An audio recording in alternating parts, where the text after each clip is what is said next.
छोटी सी दुआ करते हैं।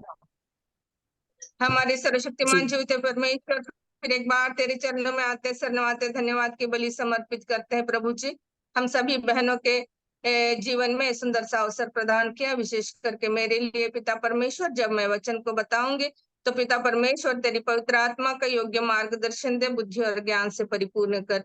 कोई भी बात मेरे मुख से गलत ना निकलने पाए, ऐसी कृपा दान दीजिए। आगे का सारा समय और हम अपने आप को तेरे पवित्र हाथों में सौंपते हुए छोटी सी विनती प्यारे खुदावंद यीशु मसीह के नाम से मांगती हूँ, सुन और ग्रहण कर। आमीन। तो आज हम लोग मरियम मगदलिनी के रोल के बारे में देखने जा रहे हैं। तो मरियम मगदलिनी यीशु मसीह के जीवन में और उसका जो मंत्रालय में एक प्रमुख व्यक्ति थी। सुसमाचार में उसका उल्लेख यीशु के समर्पित अनुयायी के रूप में किया गया है, कई बार किया गया है। और जो यीशु मसीह के क्रूस पर चढ़ने और दफनाने के समय मरिया मगदलिनी वहां उपस्थित थी। और हम देखते हैं कि पूरे भी चारों सुसमाचारों में कि मरियम मगदलिनी एक दृढ़ विश्वास वाली महिला थी, जिसे यीशु ने 7 दुष्टात्माओं से छुटकारा दिलाया। और इसका संदर्भ हमें मिलता है लूका 8 और 1 से 3 वचनों में। और जब यीशु मसीह फरीसी के घर में उस पापिन गए थे भोजन करने, तो पापिन स्त्री जब यीशु के पैरों में सुगंधित इत्र डालती है और यीशु के पांव को अपने आंसुओं से भिगोती है, अपने बालों से पोंछती है, तब यीशु ने उसके सारे पापों को क्षमा किया और उस स्त्री से कहा कि तेरे विश्वास ने तुझे बचा लिया और कुशल से चली जा। उसके बाद यीशु नगर नगर और गांव गांव प्रचार करते हुए परमेश्वर के राज्य का सुसमाचार सुनाते हुए फिरने लगा। और वो 12 चेले तो उनके साथ थे ही थे, परंतु कुछ स्त्रियां भी उनके साथ थी जिनको यीशु मसीह ने दुष्ट आत्माओं से, बीमारियों से छुटकारा दिलाया था और वे उनके साथ रहती थी। और उनमें मरियम जो मगदलिनी कहलाती थी, जिसमें 7 दुष्टात्माएं निकली थी, वो भी उनके साथ थी। यहाँ 7 दुष्टात्माएं बताया गया है, पर दुष्टात्माएं किस प्रकार की थी उसके बारे में नहीं बताया गया, परंतु दुष्टात्माएं थी, ये खास बात है। और उसके साथ में हेरोदेस की भंडारी खूजा की पत्नी योअन्ना और सुसन्ना और बहुत सी स्त्रियां उनके साथ में मगदलिनी के साथ में थी। और फिर ये सिर्फ खुद जाके भी सेवा नहीं करती थी, बल्कि अपने धन के साथ में, संपत्ति से उनकी सेवा करती थी। और इन सेवा करने वालों में विशेष करके मगदलिनी के नाम लिया गया है, विशेषकर मरियम मगदलिनी। यीशु की प्रति जो उसकी वफादारी थी, बहुत अटूट वफादारी थी, उसका विश्वास भी बहुत अटूट दिखता है हमें। और वह यीशु के महिला स्त्रियों में शिष्यों में से एक स्त्री थी, और उन्होंने जो प्रारंभिक ईसाई चर्च बना था उसमें महत्वपूर्ण भूमिका भी मरियम मगदलिनी ने निभाई है। उनकी कहानी में हम देखते हैं कि कितनी आस्था, समर्पण था। उसका एक जीवंत उदाहरण हम इस पवित्र वचनों के द्वारा देखते हैं। और आज भी हम देखते हैं कि ईसाई धर्म में एक महत्वपूर्ण व्यक्ति के रूप में मरियम मगदलिनी जानी जाती है। क्यों? तो यीशु का जीवन, मृत्यु और पुनरुत्थान का प्रत्येक सुसमाचार में वर्णन समान रूप से, उसकी घटनाएं और विवरण समान रूप से केंद्रित नहीं है, लेकिन सभी चारों भी सुसमाचार में हम देखते हैं, और चारों भी सुसमाचार ये बात को प्रमाणित करते हैं कि मरियम मगदलिनी ने को क्रूस पर चढ़ने से लेकर दफनाने को भी उसने देखा। और इस तरीके से मरियम मगदलिनी का यीशु मसीह के साथ में संबंध निर्विवाद था। उसकी चमत्कारी उपस्थिति के कारण उसके जीवन में जो उपचार हुआ और उसने उनके जीवन को यीशु के साथ दफनाने के लिए फिर से समर्पित करने के लिए वो प्रेरित किया, वो प्रतिबद्ध थी और मरियम ने वो पूरी तरह से निभाया है। हम देखते हैं कि ये जो मरियम मगदलिया की सबसे बड़ी इच्छा क्या रही होगी, है ना। कोई हमसे पूछता है तो हम भी जरा सोच में पड़ जाते हैं कि हमारी सबसे बड़ी इच्छा क्या है, परंतु हम देखते हैं कि मरियम मगदलिनी की सबसे बड़ी इच्छा ये थी कि वो यीशु मसीह के करीब रहना चाहती थी और किसी भी तरह से उनकी करना चाहती थी, क्योंकि वो जानती थी कि यदि यीशु मसीह नहीं होता तो उसको दुष्टात्माओं से छुटकारा नहीं मिलता और उसका जीवन कुछ अलग होता। मरियम ने जो प्रतिदिन का जीवन जिया है वो यीशु मसीह के विश्वास को दर्शाते हुए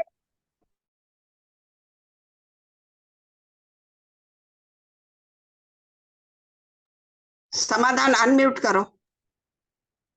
करो समाधान, आपका म्यूट हो गया है, अनम्यूट करो। हाँ अनम्यूट करो।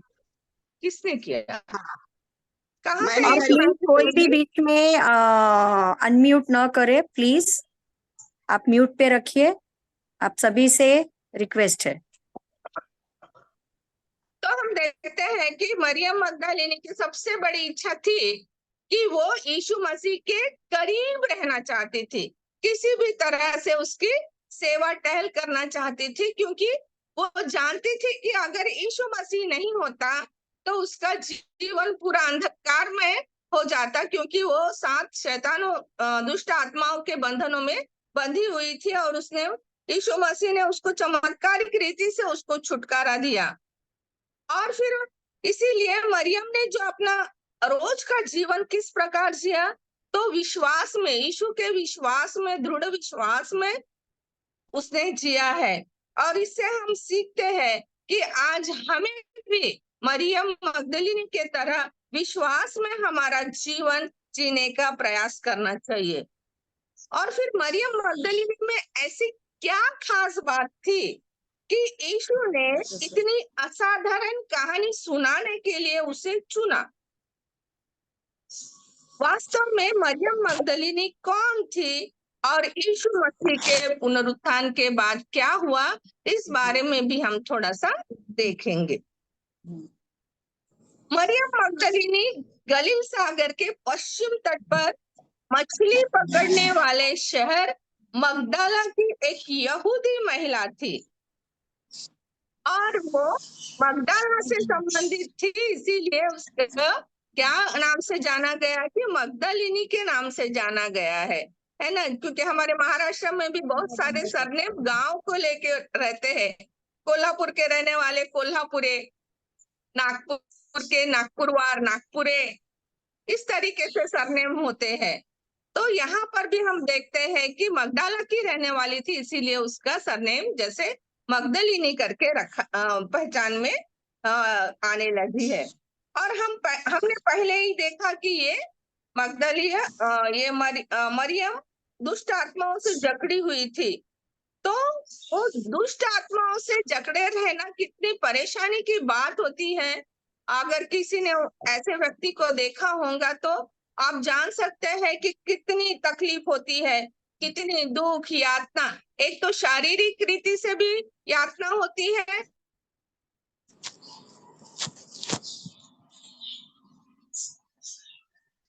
जब उसे समझ में आता है कि मुझ में ऐसा प्रॉब्लम है, तो कितना यातना होती है, बहुत दुख होता है, तकलीफ होती है। और फिर इसके लिए उसने नाना प्रकार के उपचार भी किए होंगे, है ना। उस जमाने में कोई ओझाओं के पास गए होंगे, भूत उतारने वालों के पास गई होंगी, उन लोगों ने क्या क्या प्रकार के उसे सताया होगा, नहीं क्या। और उसने कितना पैसा भी बहाया होगा। और ये उपचार के दौरान बिचारी मरियम को भावनात्मक, मनोवैज्ञानिक रीति से, शारीरिक रीति से न जाने कितने आघातों का सामना करना पड़ा होगा। दुष्टात्माओं ने उसे सताया होगा, मारा होगा, कुचला होगा, है ना, घायल किया होगा, नाना प्रकार से उसे सताया होगा।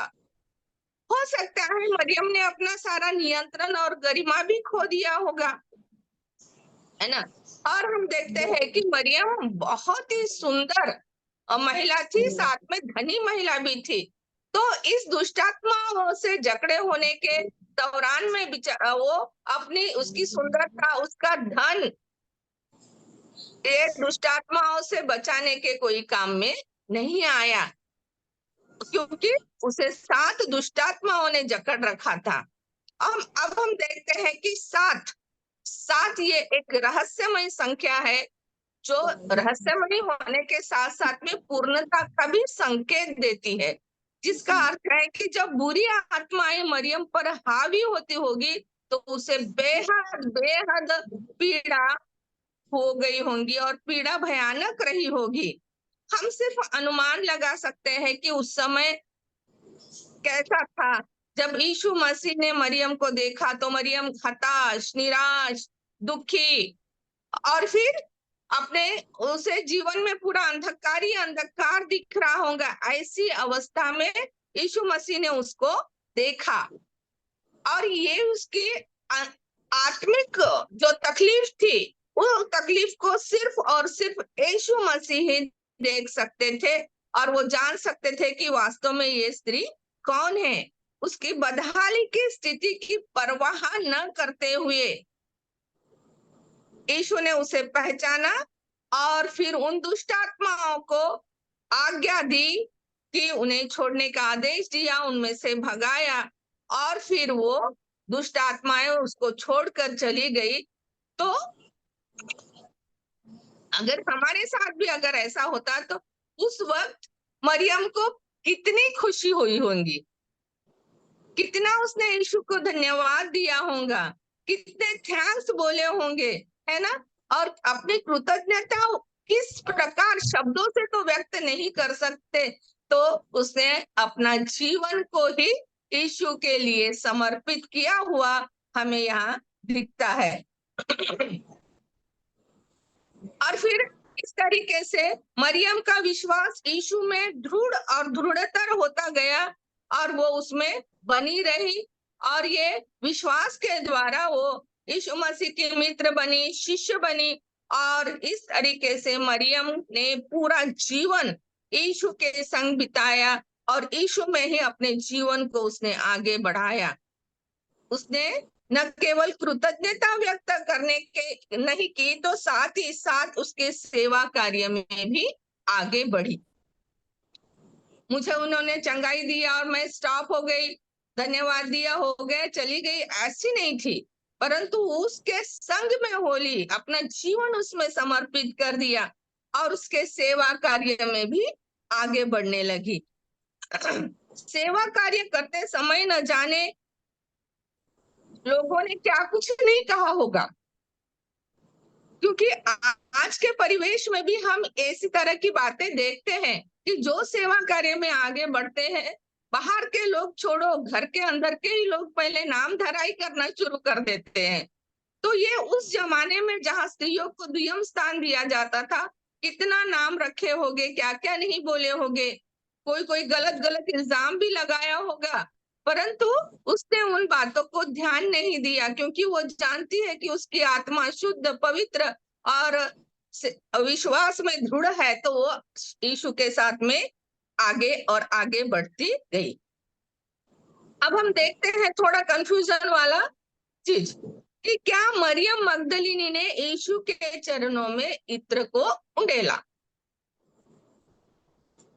यह संभ्रमित प्रश्न है, बहुतों के दिलों में उठ सकता है, उठता भी है। तो ये इत्र डालने वाली स्त्री यीशु का अनुसरण करने वाली अनेक मरियमों में से एक थी, क्योंकि वहां पे उस जमाने में मरियम नाम एकदम सामान्य हुआ करता था और यहूदी लोगों के लिए ये सबसे आम नाम हुआ करता था। और जब मैं पढ़ रही थी तो उसमें छह मरियम जो यीशु मसीह के संग में होली है उसकी सेवा करने के लिए, उसमें 6 मरियमों का उल्लेख किया गया है। परंतु यहाँ पर जब लिखा गया है सुसमाचार में उसके बारे में, उस स्त्री के बारे में, पापिन स्त्री के बारे में, तो लिखते समय जो लेखक है उसने स्पष्ट रूप से नाम देना चाहिए था, परंतु उन्होंने वो नाम नहीं दिया। नाम न देने के वजह से क्या हुआ कि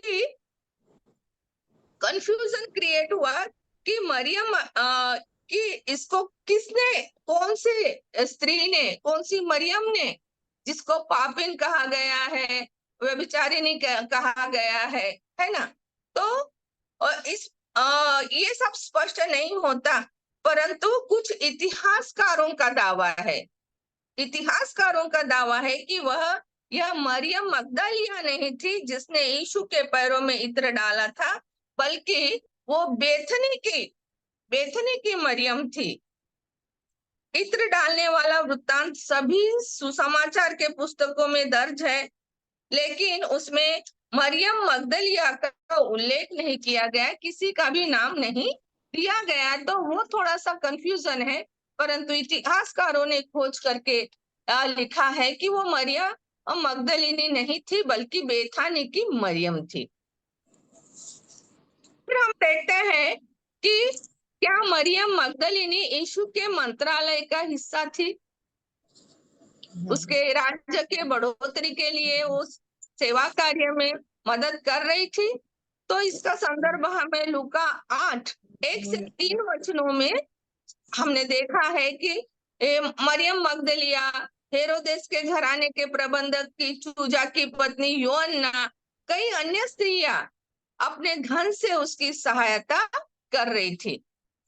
वे मगदाला शहर में रहते थे, और मगदाला का अर्थ है टावर या महल। तो हो सकता है कि ये मगदाला शहर उद्योग से जुड़ा हुआ होगा, और ये महिलाएं संपन्न थी, जो उसके पीछे होली धन संपन्न थी, इसीलिए वो धन से भी क्या कर रही थी कि परमेश्वर के राज्य के बढ़ोतरी के लिए, सेवा कार्य के लिए धन से भी सहायता कर रही थी। क्योंकि कोई भी सेवा कार्य जो होता है वो धन के बिना पूर्णता की ओर नहीं जाता, हर जगह धन की जरूरत पड़ती है। तो हम देखते हैं कि मरियम मगदलिया को कैसे पता चला कि यीशु को कहाँ दफनाया गया है। तो हम इसका संदर्भ देखते हैं कि मार्क 15:40-41 वचन हमसे को बताते हैं कि यीशु मसीह को जब सलीब पर चढ़ाया गया, तब कई स्त्रियां दूर से देख रही थी। उनमें मरियम मगदलिनी, छोटे याकूब और योसेस की माता मरियम और सलोमी थे।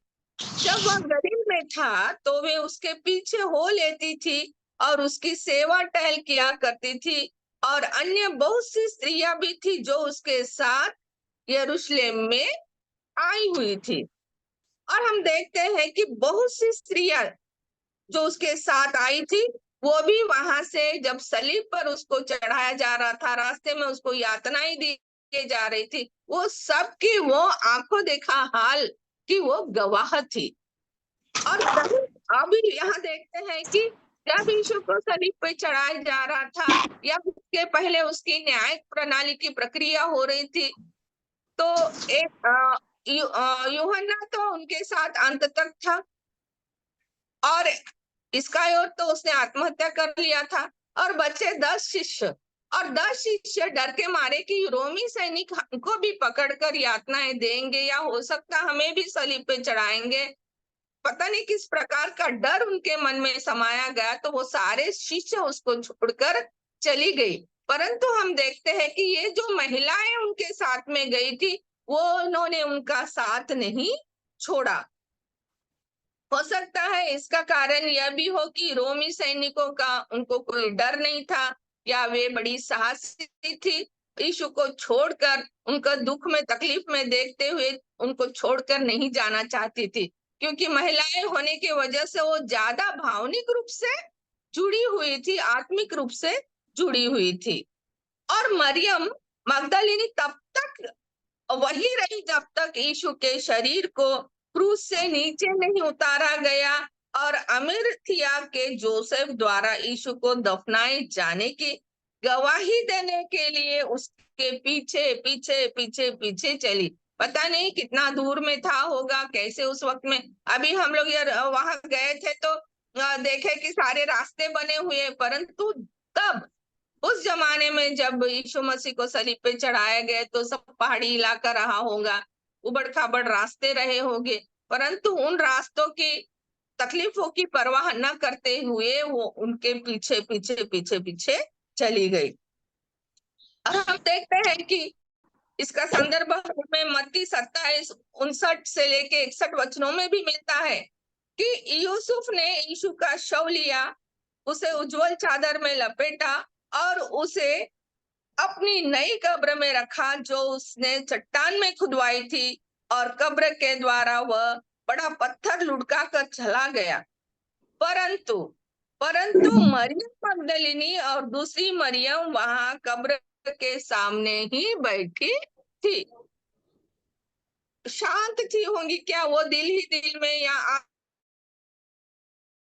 कलप रही होंगी, बिलख रही होंगी, और उन्हें विश्वास ही नहीं हो रहा होगा कि यीशु ने मृत्यु को गले लगाया है, अपने प्राणों को हमारे लिए दिया है।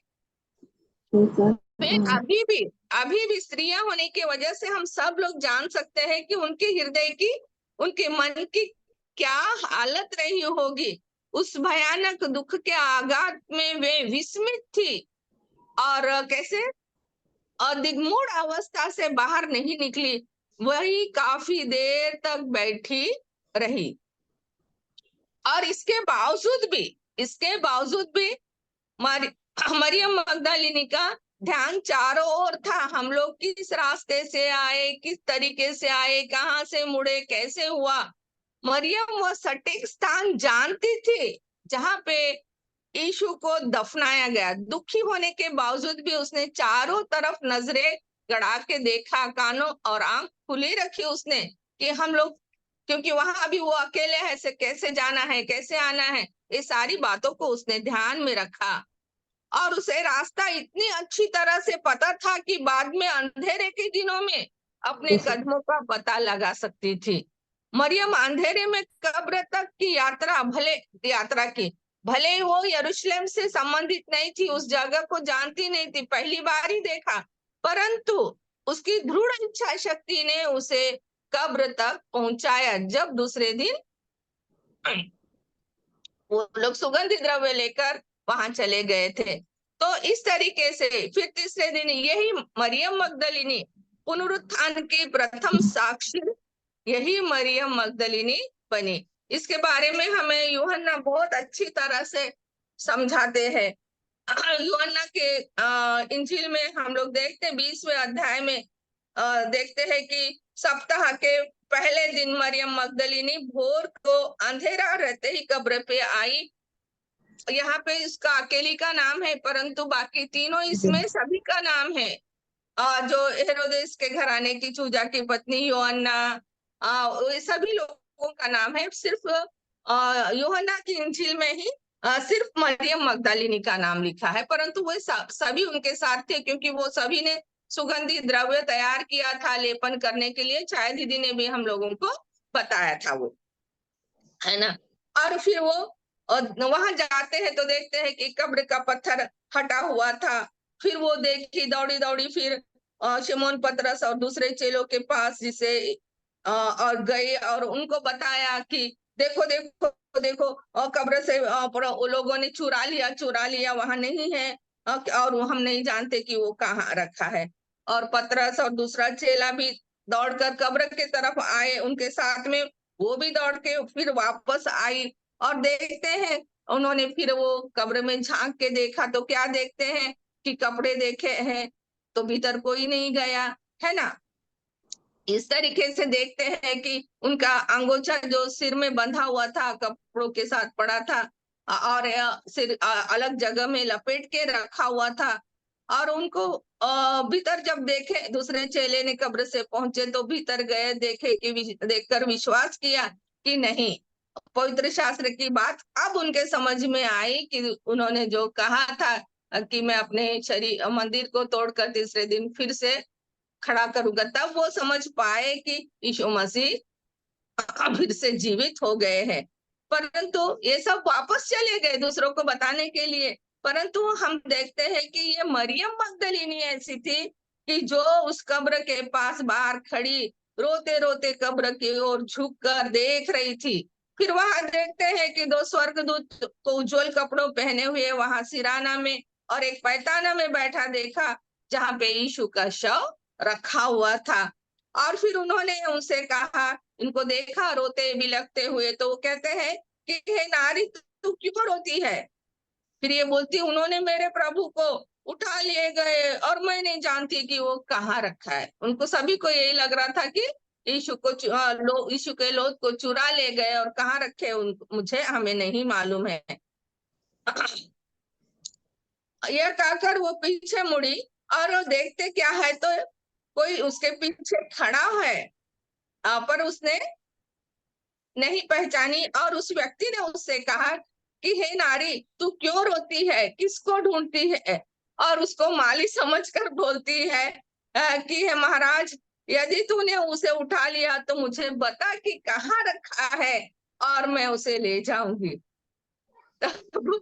यीशु ने उनसे कहा कि मरियम। जब आवाज दिया मरियम, तो वो उसके आवाज से पहचानी और इब्रानी भाषा में कहती कि रब्बूनी, रब्बूनी अर्थात हे गुरु। यीशु ने उससे कहा कि मुझे मत छू, क्योंकि मैं अब तक पिता के पास ऊपर नहीं गया।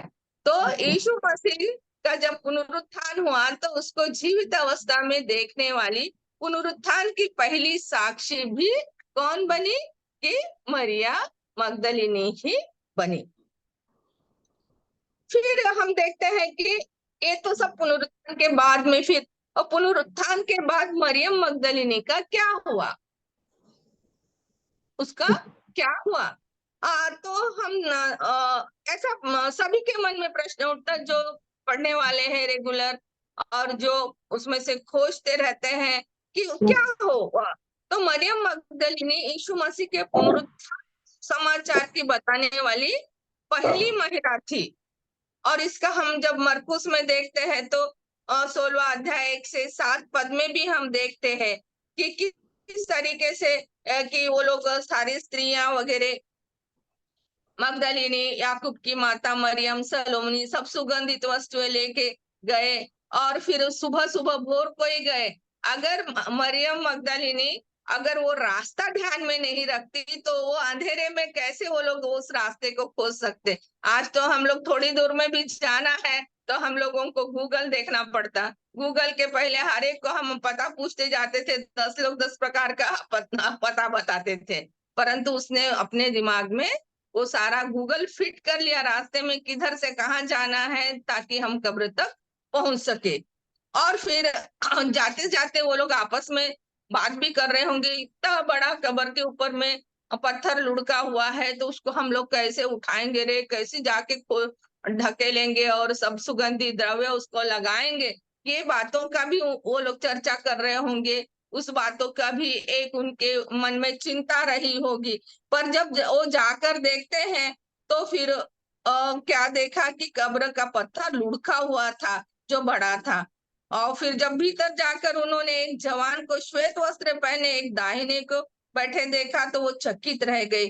तब वो कहता है कि अरे चकित मत हो, तुम यीशु नासरी को जो क्रूस पर चढ़ाया गया था ढूंढती हो, वह जी उठा है, यहाँ नहीं है। देखो, यही वह स्थान है जहां उन्होंने उसे रखा।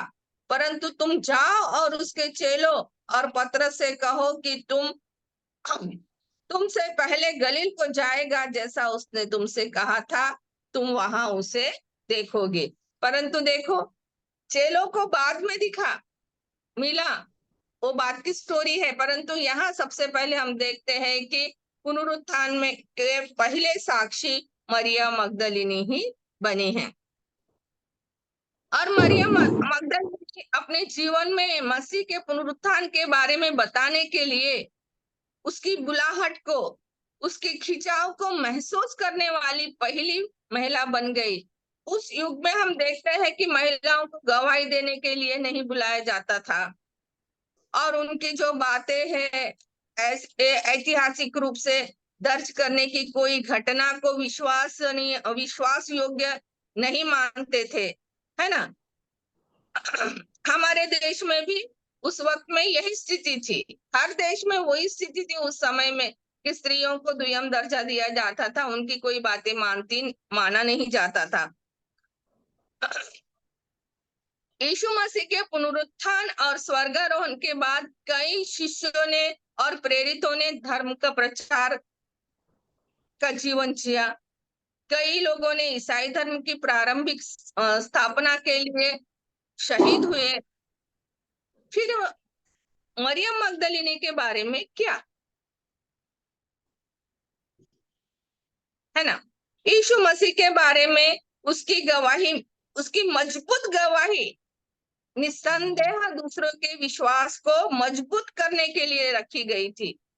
कुछ लोग दावा करते हैं कि उसने प्रेरित यूहन्ना से शादी किया, कुछ दावा करते हैं कि उन्होंने दक्षिण पूर्वी फ्रांस में धर्म का प्रचार किया, कोई कहते हैं कि वो यूहन्ना के साथ इफिसस गई, फिर वहां उसने धर्म का प्रचार किया और अपने अंतिम 30 साल एक अल्पाइन गुफा में बिताए। अनेक लोगों ने अनेक प्रकार की कहानी बनाई अपनी अपनी सोच के अनुसार, अपनी अपनी समझ के अनुसार, कोई सुनी सुनाई बातों को, और तो मिसकम्युनिकेशन तो हुआ ही होगा, नो डाउट। परंतु एक बात निश्चित है कि मरियम मगदलिनी का ईसाई धर्म की कहानी में एक विशेष स्थान था और परमेश्वर ने उसे वहां रखा। मरियम मगदलिनी से हम सीखते हैं कि यीशु कौन थे, दुष्ट आत्माओं पर उनका अधिकार था, वे उसके सुनते थे, डरते थे, भाग जाते थे, और यीशु ने मरियम को दुष्ट आत्माओं के बंधनों में पाया और उसे चमत्कारिक रीति से दुष्ट आत्माओं के बंधनों से छुटकारा दिया। मरियम यीशु के अच्छे मित्रों में से एक थी और वफादार। उसने अंतिम क्षणों तक, अपने जीवन के अंत तक वो एक वफादार शिष्या रही, अनुयायी रही, और उसने समाचार के कार्यों में भी अंतिम क्षणों तक उसने अपना योगदान दिया। किसी के बातों से वो डरी नहीं, किसी भी परिस्थिति में घबराई नहीं, और कितने लोग उसकी नाम धराई की है।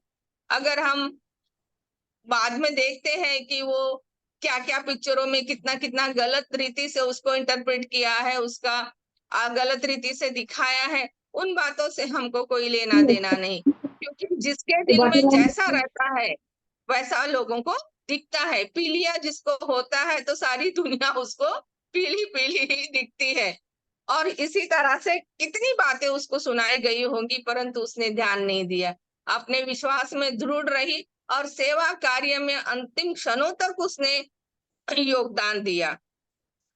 मरियम मगदलिनी ने यीशु के मंत्रालय को सुसमाचार के कार्य के लिए अपना सब कुछ देकर समर्थन किया। मतलब खुद तो सेवा की, धन भी दिया, मतलब जो हम बोलते हैं ना तन मन धन से वो उसके सेवा करती रही। और जब वो दुष्ट आत्माओं के चंगुल में थी, उसने सोचा होगा कि मेरा जीवन का अंत कड़वाई होगा, दुखी होगा, ये सब दुष्ट आत्माएं मुझे मार डालेंगी, परंतु यीशु ने उसको नया जीवन दिया। तो उसने यीशु मसीह से जो नया जीवन पाया, तो उस नए जीवन का सदुपयोग उसने यीशु के सेवा कार्य में ही आगे बढ़ाया। अंतिम क्षणों तक वो विश्वास में दृढ़ रही, यीशु के पीछे होली, पूरे तन मन धन से उसने सेवा की, यीशु की देखभाल करने के लिए अपना जीवन दे दिया, और यीशु के बाद भी उसने अपने जीवन को सेवा कार्य के लिए ही आगे बढ़ाया। मरियम मगदलिनी के जीवन की सबसे अद्भुत बात यह थी कि उसे पता ही नहीं था कि उसका उद्धारकर्ता उसके खाली कब्र में उसके सामने खड़ा था, है ना। वो अपने दुख में इतनी डूबी हुई थी कि उसको माली समझ बैठी। परंतु देखो, पुनरुत्थान का पहला साक्षी होने के लिए भी मरियम मगदलिनी ही चुनी गई। क्यों चुनी गई? कि उसकी जो विश्वास था, उसका दृढ़ विश्वास, उसका समर्पण, उसका त्याग और परमेश्वर के कार्य को आगे बढ़ाने का जो जोश, उसने अंतिम क्षणों तक नहीं खोने वाली थी। ये परमेश्वर को पहले से मालूम था, यीशु मसीह को पहले से मालूम था, इसीलिए उसको चुना गया। उसके बाद में हम देखते हैं, उसके मौत के बाद में सेंट थॉमस एक्विनास ने मरियम मगदली को क्या कहा है? प्रेरितों का प्रेरित, अपोस्टल ऑफ द अपोस्टल्स। कितना बड़ा खिताब देके सम्मानित किया एक स्त्री को। प्रेरितों का भी प्रेरित ये खिताब उसने दिया है। इतना ही नहीं, तो यीशु मसीह के महत्वपूर्ण विश्वासु शिष्या अनुयायी मरियम मगदलिनी है। इस बात को एम्फेसिस करने के लिए 22 जुलाई 2016 में पोप फ्रांसिस ने मरियम मगदलिनी के स्मरणार्थ एक मेले का आयोजन किया और उस उत्सव को धूमधाम से मनाया।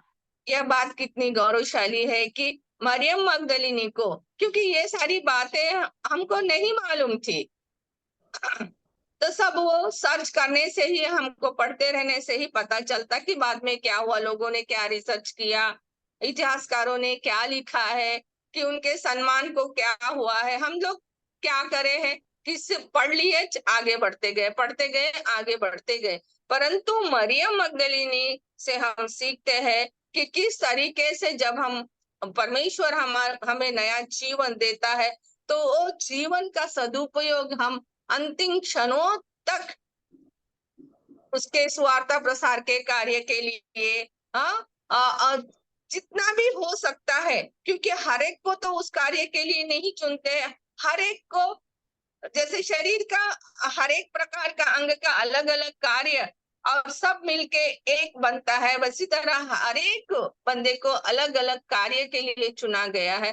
तो वो जो जो कार्य हमें सौंपा गया है ना, किसी को गीतों का दिया, किसी को प्रार्थना को दिया, किसी को संदेश को दिया है, किसी को अन्य अन्य भाषा में बोलने का दिया है, किसी को पवित्र आत्मा का दान दिया है, चंगाई का दान दिया है ना, किसी को कविताएं लिखने का, किसी को लेख लिखने का, जो कुछ भी दिया है, तो वो कार्य भी हम करते रहे। क्योंकि अपना वचन हमसे कहता है कि परमेश्वर के शिष्यों को अगर एक प्याला आप पानी भी देंगे तो स्वर्ग में उसका नोट किया जाएगा। तो हमें जो जो कार्य दिया है वो कार्य सब कुछ करने में हम अग्रसर होना चाहिए। ये हम मरियम मगदलिनी का जो इसमें उसके यीशु मसीह के जीवन कार्य में जो उसका रोल है, उसको हम रोल मॉडल बना सकते हैं। आज हम देखते हैं कि यहाँ मैंने देखा है कि कितने सारे पासवान लोग हैं, है ना, कितने सारे पासवान लोग हैं। 20 साल पहले अगर देखते थे तो चुने चुनाए रहते थे, या फिर बोलते नहीं, स्त्रियों को वेदी के पास में नहीं जाना है, उनको नहीं करने देना है, या फिर इसके बाद में उनको अधिकार मिला है, तो उसमें भी लोगों ने शुरुआती पासवानों को भी कितना सताया है, कितना मैनिपुलेट किया है, उन्हें दुय्यम स्थान दिया जाता था। एक जीवंत उदाहरण मैं ही बताती, हमारे इधर भी महिला पासवान आई, इतनी ब्रिलियंट, इतना नॉलेज, उसके पति भी पासवान थे, परंतु उसको आगे नहीं बढ़ने दिया। जब वो खड़ी रह के सरमन देती थी ना, पूरा चर्च स्टन हो जाता था, पिन ड्रॉप साइलेंट हो जाता था, इतना ज्ञान उसमें भरा पड़ा था, परंतु उसको आगे नहीं बढ़ने दिया। बस कुछ चुने चुनाए वक्त में ही उसको दिया जाता था। परंतु अभी का जो हम पीढ़ी है, हम भाग्यशाली है कि हम चर्च में सरमन तो दे रहे, पासवान के जब छुट्टी पे वो जाते हैं तो लेमन को भी वो बोलते हैं कि नहीं, तुम पूरा चर्च संभाल लो, पूरी विधि को कर लो, सिर्फ प्रभु भोजन देने का अधिकार हमको नहीं दिया लेमन लोगों को। पास्टर लोग तो दे सकते हैं, अभी लेडी पास्टर लोग भी दे सकते। हम सौभाग्यशाली है कि जो हमको इतना बड़ा कार्य करने का सुनहरा अवसर मिला है, परंतु उस परिवेश में हम देखते हैं तो उनको कितनी तकलीफ हुई होंगी, पहले जनरेशन को, उनके साथ में जो चले होंगे, क्योंकि सामाजिक जो ढर्रा था वो किस प्रकार से अलग से था, और बदलाव आते आते हम लोगों को इतना सुंदर सुनहरा अवसर मिल रहा है कि हम परमेश्वर के राज्य के बढ़ोतरी के लिए सेवा कर सके, है ना। फिर भी कभी कभी हम डर जाते, इतना मैनिपुलेशन होता है तो बोलते कि नहीं नहीं अभी मैं सेवा नहीं करूंगी, ये मुझे ऐसा बोले वैसा बोले, जाने दे करके। परंतु वो नहीं छोड़ना है, क्योंकि हमें परमेश्वर का जो रास्ता है, मरियम मगदलिया सिखाती है कि वो रास्ते में कितने अड़चनियां है, उसको भी कितने अड़चनियां आए होंगे, उसकी सुंदरता भी उसके आड़े आए होंगे, लोगों ने नाम धराई किया है। जब हम गूगल सर्च करते हैं तो क्या क्या नहीं उसको कहा गया है, परंतु क्या कहा गया ये न देखते हुए उसने अपने मिशन को, अपनी सेवा को, अपनी कृतज्ञता को, कि मुझे यीशु ने जो नया जीवन दिया है, तो उसके सुसमाचार के फैलाव के लिए, उसकी सेवा कार्य को आगे बढ़ने के लिए जितना हो सकता है उतना करने का उसने दृढ़ निश्चय किया, और अपने अंतिम क्षणों तक उस विश्वास में दृढ़ बनी रही। तो इसके लिए हम परमेश्वर को भी धन्यवाद देंगे, और हम अपने आप के लिए भी परमेश्वर का धन्यवाद देंगे कि हमें भी उसने अपने थोड़ा बहुत जो भी सेवा कार्य के लिए उन्होंने आप सभी को, मुझको, सबको जो उसमें विश्वासी है उन सभी को चुन लिया है। Thank you.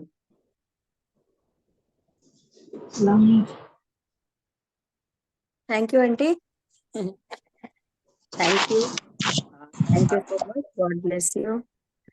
बहुत ही सुंदर तरीके से आपने मरियम मगदली के बारे में बहुत सारे वचनों के द्वारा हमको बताया है, और उसके लाइफ के द्वारा हम क्या सीख सकते हैं सब आपने हमारे सामने रखा वचनों के द्वारा। Thank you so much. आइए हम आगे बढ़ेंगे, और मैं आंटी से, छाया आंटी से रिक्वेस्ट करती हूँ कि आप भी अगर इस पर कुछ प्रकाश डालना चाहते हैं, या हमारे बीच में मधुमन आंटी है, छाया आंटी है, तो थोड़ा समय है हमारे पास, तो आप बोल सकते हैं। थैंक यू समाधान। बहुत सारी बातें आपने मगदलिनी के बारे में बताई, से ज्यादा कुछ हम उसके बारे में नहीं बता सकते, लेकिन फिर भी आपने जो खोज किया, खोज करके जो बातें बताई, तो सचमुच आज हमको जानना बहुत, यानी इस ग्रुप को जानना बहुत जरूरी था। और हम बहुत सारी बातें मगदलिनी से सीख सकते हैं कि हमको, जैसे कि समाधान ने बताया कि हमको कभी भी निराश नहीं होना, उस सतावा हो चाहे कुछ भी हो। परमेश्वर ने सबसे पहले, देखो फर्क देखो जहां पर, कि वो एक समारिटन स्त्री थी, है ना, उसने भी सुसमाचार सुनाया, है ना, उसने भी सुसमाचार सुनाया, और मरियम मगदलिनी ने भी सुसमाचार सुनाया, लेकिन बहुत फर्क है।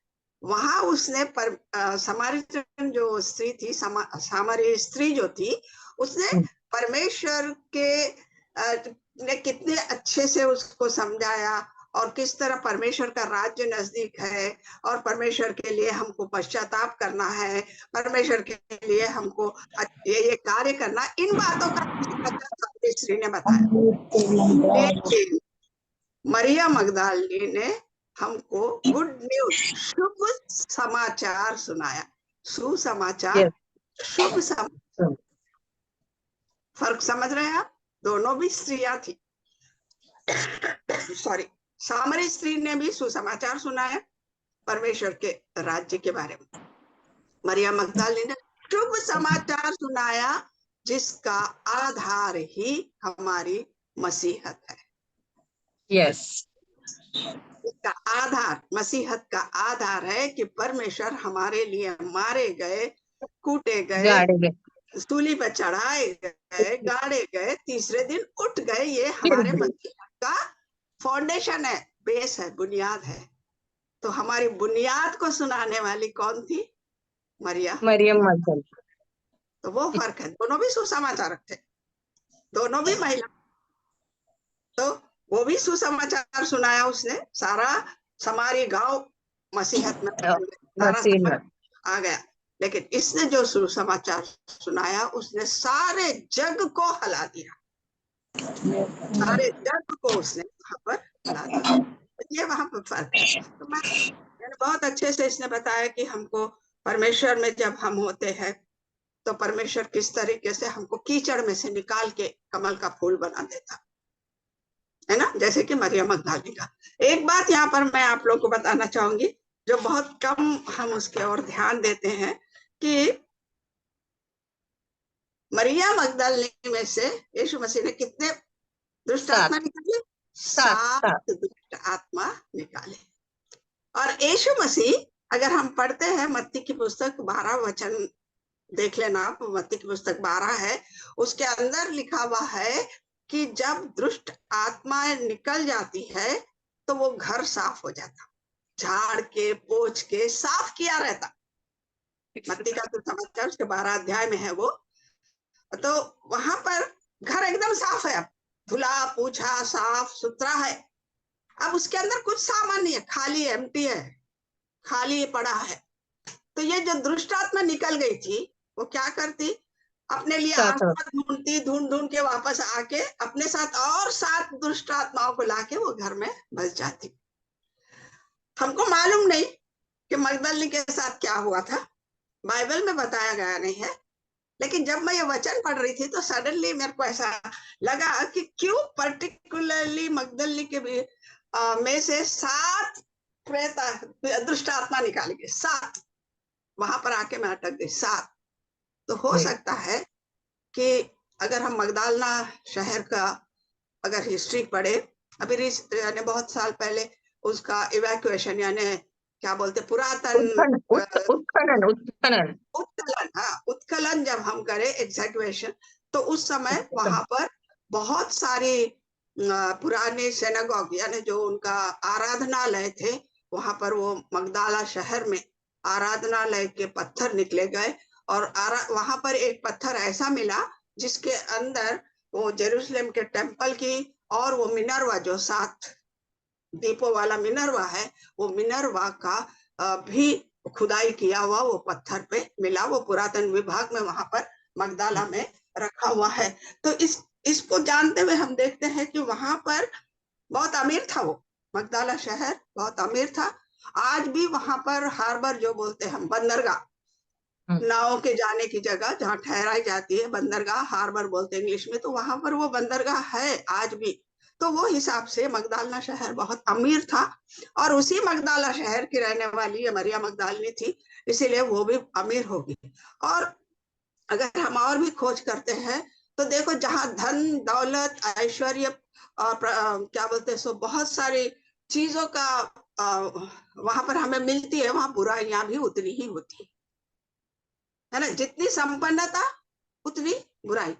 तो जब मैं कुछ हिस्ट्री पढ़ रही थी मगदला के बारे में, तो कुछ लोगों का कहना है कि मगदला में सबसे पहले जो यहूदी लोगों का विद्रोह हुआ वो मगदला शहर से ही हुआ, मगदला शहर से ही विद्रोह शुरू हुआ। तो इसका मतलब यह है कि मगदला शहर एक विद्रोही शहर भी था, बहुत जल्दी विद्रोह करने वाला शहर भी था। हो सकता है कि उसके अंदर बहुत सारी और बुराइयां भी रही होगी।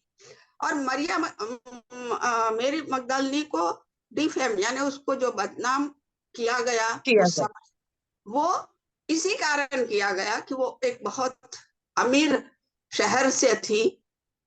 और क्योंकि उसके परिवार के बारे में बताया नहीं गया है कि उसके बाल बच्चे थे, शादीशुदा थी, कई जैसे कि इसने बताया कि कहा जाता है कि यूहन्ना से शादी हुई, इससे हुई, हमको कुछ मालूम नहीं है, वो सब बातें हैं लोगों के, हमको उसके बारे में डिटेल बाइबल में कुछ पता नहीं है।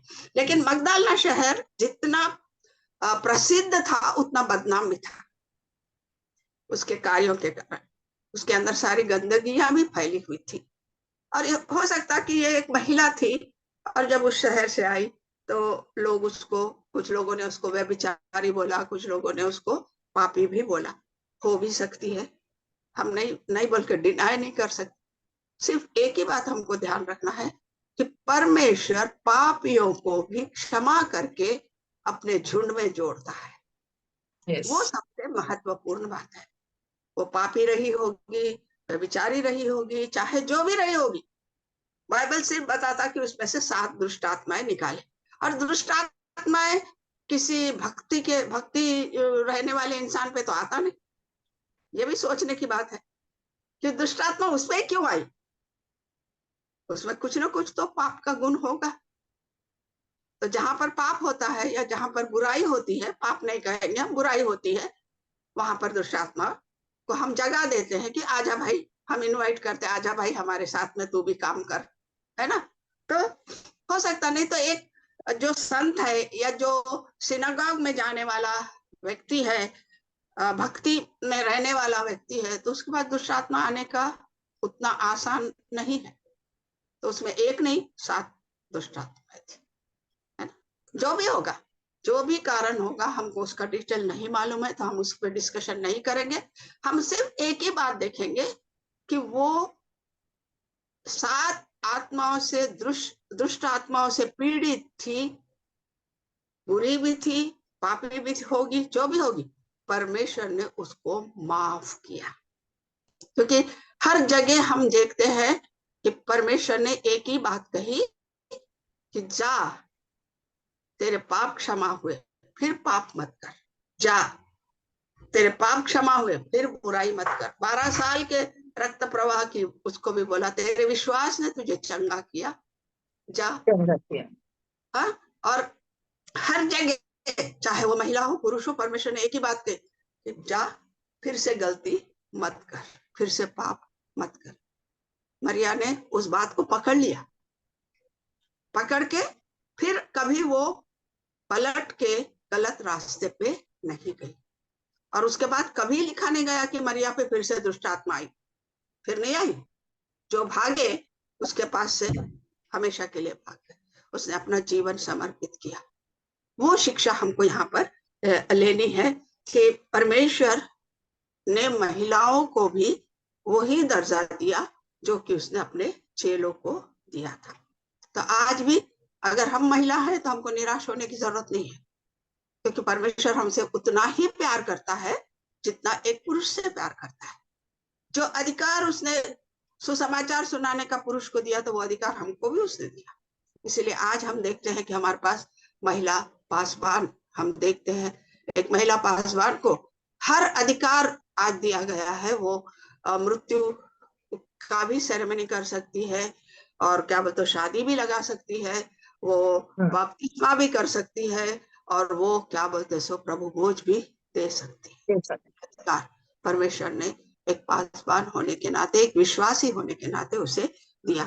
मैं थोड़ा सा समय लूंगी रानी, कुछ एक इम्पोर्टेंट बात मैं बताना चाहती हूँ कि यहाँ पर हम, मेरी मगदलिनी चेली थी, पतरस भी चेला था, है ना। मैं थोड़ा सा वो दोनों के अंदर आप लोगों को एक कंपैरिजन के जैसा बताना चाहती हूँ कि वो दोनों में क्या फर्क था। वो भी चेला था, बहुत प्यारा चेला था यीशु मसीह का, इसीलिए तो बोला कि मैं तुझ पर अपनी कलीसिया बनाऊंगा, है ना। हाँ, तो वो तो प्यार करता था मतलब। और मेरी मगदलिनी, जो मरियम मगदलिनी है, उसको भी परमेश्वर ने प्यार किया, इसीलिए उसे मौका दिया शुभ समाचार सुनाने का, है ना। पूरे चेलों में उसी ने परमेश्वर की मौत को देखा, यानी मौत को भी देखा, उसको उठता हुआ भी देखा। तो हम यहाँ पर देखते हैं पतरस का नाम शिमोन था, यीशु मसीह ने शिमोन का नाम बदल के पतरस रख दिया, लेकिन मरिया का नाम नहीं बदला उसने, मरिया मगदलिनी से रखा, क्योंकि वो नाम का एक महत्व था। वो नाम में एक खूबी थी, लव्ड बाय गॉड, परमेश्वर को प्यार करने वाला, है ना, वो मीनिंग है मैरी का। तो उसका नाम वहां पर नहीं बदला गया। अब देखो, पतरस ने परमेश्वर के रूपांतर को देखा, है ना। उसने परमेश्वर के, यूहन्ना, पतरस और यीशु मसीह जब वो पर्वत पे जाते तो वहां पर मूसा और एलिया आते, उनसे बात करते, परमेश्वर का पूरा रूपांतर होता। वो पतरस ने देखा, ना केवल देखा, उसने परमेश्वर की वाणी को भी सुना कि ये मेरा पुत्र है, तुम इसकी बात सुनो, है ना। तो कितना बड़ा उसको सौभाग्य मिला था कि उसने परमेश्वर के बदलते रूप को भी देखा, पिता परमेश्वर की वाणी को भी वहां पर सीखा। अब यहाँ पर मरियम मगदलिनी ने परमेश्वर के रूपांतर को नहीं देखा, परमेश्वर को जिंदा होते हुए देखा। Yes. उसने सिर्फ रूपांतर को देखा था, लेकिन इसने जैसा परमेश्वर ने वादा किया था कि मैं तीसरे दिन उठ जाऊंगा, वो तीसरे दिन उठे हुए रूप को मरियम मगदलिनी ने देखा। देखो, दोनों को भी सौभाग्य मिला, दोनों को भी ये मिला कि वो वहां पर वो देख सके। मैं बाद में आप लोगों को वचन लिख के व्हाट्सएप में डालूंगी, अभी टाइम नहीं है इसलिए नहीं लिखूंगी। वहां पर पतरस ने वो रूपांतर के समय भी पिता परमेश्वर की वाणी सुनी। यहाँ पर सूली के नीचे मरियम ने जीसस को, अपने पिता को पुकारते हुए देखा कि पिता तूने मुझे क्यों छोड़ दिया, पिता मैं अपनी आत्मा को तुझे समर्पित करता हूँ। उसने यहाँ एक बेटे और पिता के बीच के संबंध को वहां पर उसने देखा, जबकि पतरस वहां पर पहचान नहीं पाया, उस संबंध को, घनिष्ठता को पहचान नहीं पाया। मरियम मगदलिनी ने उसको पहचाना कि देखो पिता और पुत्र क्या। इसीलिए यीशु ने बोला कि मैं अपनी आत्मा पिता तुझे सौंपता हूँ। तो यहाँ पर हम कुछ बातों को ऐसे हम यहाँ पर देखेंगे। तो जब पतरस को डाउट आया कि माफी करना है, तो यीशु से पूछा कितनी बार माफ करना, तो यीशु बोलता कि 70 बार करो। यहाँ पर 7 भूत बोलेंगे हम दुष्ट आत्माएं उसके शरीर में से निकाल के उसको पूरी तरीके से माफी मिल गई। यहाँ पर माफी का कितनी बार करना पूछा उन्हें, वहां पर उसको अनंत जीवन तक के लिए उसको वहां पर माफी मिल गई। तो अब यहाँ पर हम देखते हैं कि पतरस ने क्या बोला कि मैं तेरे लिए सब कुछ छोड़ दूंगा, सब कुछ छोड़ के मैं तेरे पीछे आ रहा हूं, लेकिन भाग गया। वही मरियम मगदलिनी ने ये नहीं बोला कि मैं सब कुछ छोड़ के तेरे पीछे आती, लेकिन उसने बिना बोले परमेश्वर को फॉलो करना, अनुसरण करना सीखा और भागी भी नहीं। पतरस तो भाग गया बोल के कि मैं तेरे बदले मैं मर जाऊंगा, मैं कभी भी सब छोड़ के चले जाएंगे, लेकिन मैं नहीं छोड़ूंगा। सारी बातें, बहुत सारी बातें बोली, अभी टाइम नहीं है, नहीं बताती, तो ऐसे बोल, लेकिन भाग गया। मरियम बोली कुछ नहीं। 7 भूत निकलने के बाद उसके पीछे पीछे पीछे पीछे चलती रही और अंत तक उसके पीछे ही रही।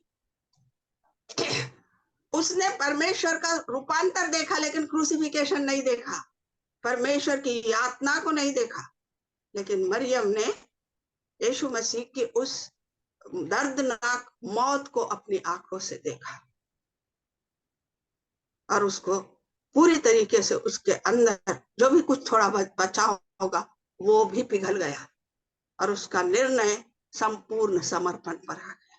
तो दोनों चेले थे, दोनों भी उसके साथ रहते थे, दोनों उसके साथ रहते थे, लेकिन दोनों में कितना फर्क है। वो एक बाग में जब यीशु मसीह प्रार्थना करने को गए तो पतरस उनके साथ था, सोते रहा, है ना। लेकिन वही जगह पर कौटी जिसको हम बोलते, वहां पर रोती पलाती आंखों यानी आंसू भरी आंखों से परमेश्वर के साथ में खड़ी रही, वहां सो गया, लेकिन मगदलिनी वहां पर खड़ी रही, वहां उसका समर्पण। वो भी तो इंसान थी, उसके पैर दुख कहां से परमेश्वर के सूली के साथ में, मैं बताई थी 6 जगह, वो सब मैंने आप लोगों को बताया था, सब जगह मरियम मगदलिनी उसके साथ थी। वहां से चलती चलती चलती चलती वो कहां तक आई, उस गोलगत्ता की जगह आई, और गोलगत्ता की जगह पे 9 बजे सवेरे उनको सूली पे चढ़ाया। 3 बजे तक वो वहीं खड़ी रही, और इतना ही खड़ी नहीं रही, लेकिन उनको कहाँ गाड़ा गया, कहाँ रखा गया, ये सब वहां पर चले गए। और एक सबसे ज्यादा बड़ा फर्क मैं बताऊंगी, 3 बार पतरस ने इनकार किया,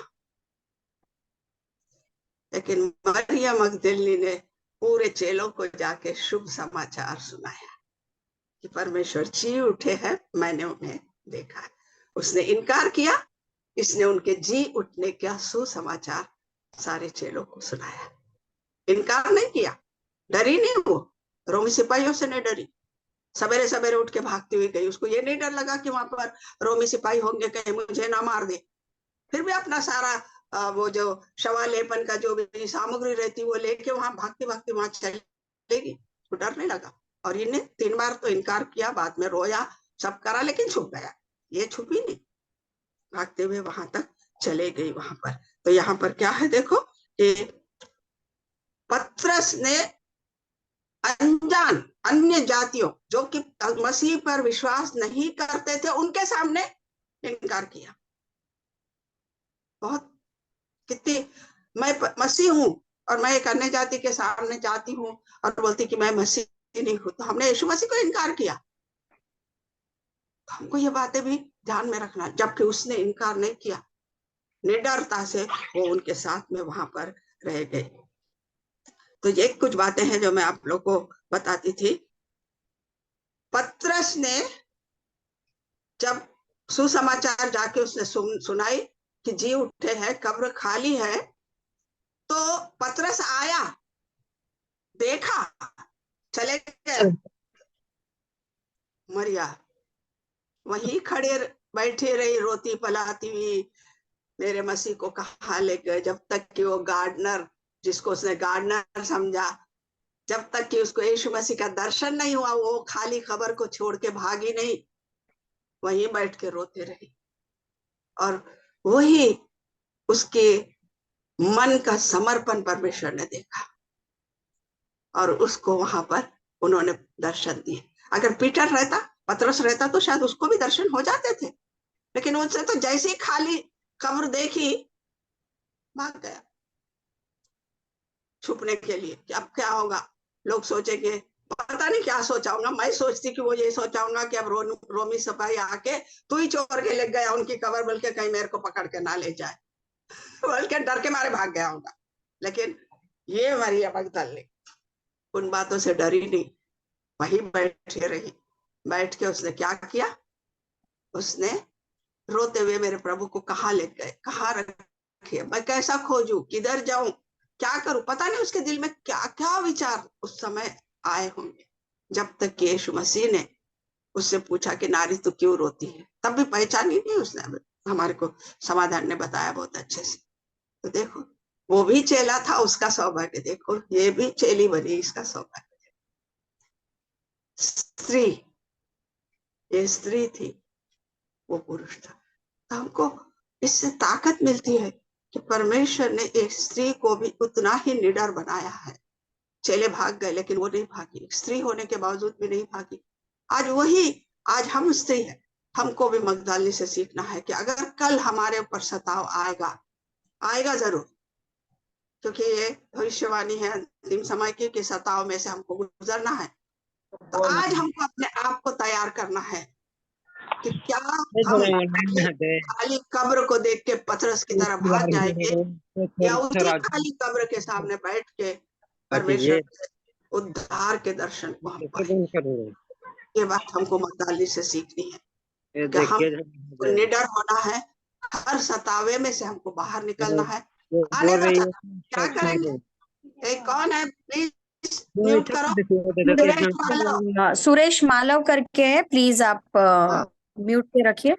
तो हमको ये बात मगदलीनी से सीखनी है, वो निडरता हम में आना बहुत जरूरी है। और ये समय, मैं ये बहुत ट्रेस करके आपको बोल रही हूँ, आने वाला समय हम मसीहों के लिए उतना आसान नहीं है। हमको सतावे में से गुजरना ही है। अब हमको अपना निर्णय खुद लेना है। क्या हम मगदलीनी की तरह उस खाली कब्र के सामने बैठे रहेंगे, चाहे रोमी सरकार आ जाए, सैनिक आ जाए, मुझे मार दे, लेकिन मैं ये कब्र के सामने से तब तक नहीं हटूंगी जब तक कि मेरे मसीह को कहाँ रखा गया मुझे पता ना चले। या पीटर की तरह खाली कब्र को देख के वहां से छुपने के लिए भाग जाएंगे। निर्णय हमारा। अंतिम समय में ये मगदलीनी से बहुत बड़ा लेसन है जो हमको सीखना है। ये समय में ये सबसे बड़ा लेसन हमारे लिए है, सबसे बड़ा एक सबक हमारे लिए है कि वो जो खबरों को देख के असमझ में पढ़ के समझ में नहीं आया उसको कि मैं क्या करूं अब यहाँ, चलो यहाँ से भाग जाना अच्छा है, पतरस। लेकिन मगदल ने क्या रही, खोज में बैठी रही कि मेरे मसीह को कहाँ रखा गया। क्या हम वैसे मसीह के खोज में अपने जीवन को गंवाने के लिए तैयार है? ये निर्णय लेने का समय है। तो मेरे प्यारे बच्चों, मगदलिनी से बहुत सारी बातें हम यहाँ पर सीखना है कि एक बार अगर हमने जिस रास्ते को छोड़ दिया वो हमेशा के लिए हम छोड़ दिए। जब हमने निर्णय ले लिया कि परमेश्वर के का अनुसरण करेंगे, हर हालत में हमको अनुसरण करना है, चाहे लोग, जैसे समाधान ने बोला, चाहे लोग ताने दे, चाहे लोग बुरा बोले, चाहे लोग हमारा हंसी मजाक करे, चाहे लोग हमारे मुंह पर थूके, हमको उसका अनुसरण करना है। ये मगदलिनी से हमको सीखना है। दूसरा हमको सीखना है कि हमको खाली कब्र को देख के, अब खाली कब्र मतलब सतावे समझ लेंगे, हम आने वाले हमारी परिस्थितियों को समझ लेंगे कि क्या हम उन परिस्थितियों को देखकर पतरस की तरह भाग के छुप जाएंगे या मगदलिनी की तरह वही बैठे रहेंगे। हमारे लिए बहुत जरूरी है। तो परमेश्वर आप सबको बहुत बहुत आशीषित करे। और समाधान, आपने बहुत अच्छी तैयारी की, बहुत सारे पॉइंट्स लेके बोले, अपवादजनक यानी कॉन्ट्रडिक्टरी थिंग को भी आपने वहां जोड़ के उसका समाधान किया। तो अच्छा लगा मेरे को। ये जो कॉन्ट्रडिक्टरी थिंग को लेके आपने समाधान दिया, यही बताता है कि आपने कितना उसके ऊपर अभ्यास किया। तो keep up and grow. God bless you. Rani.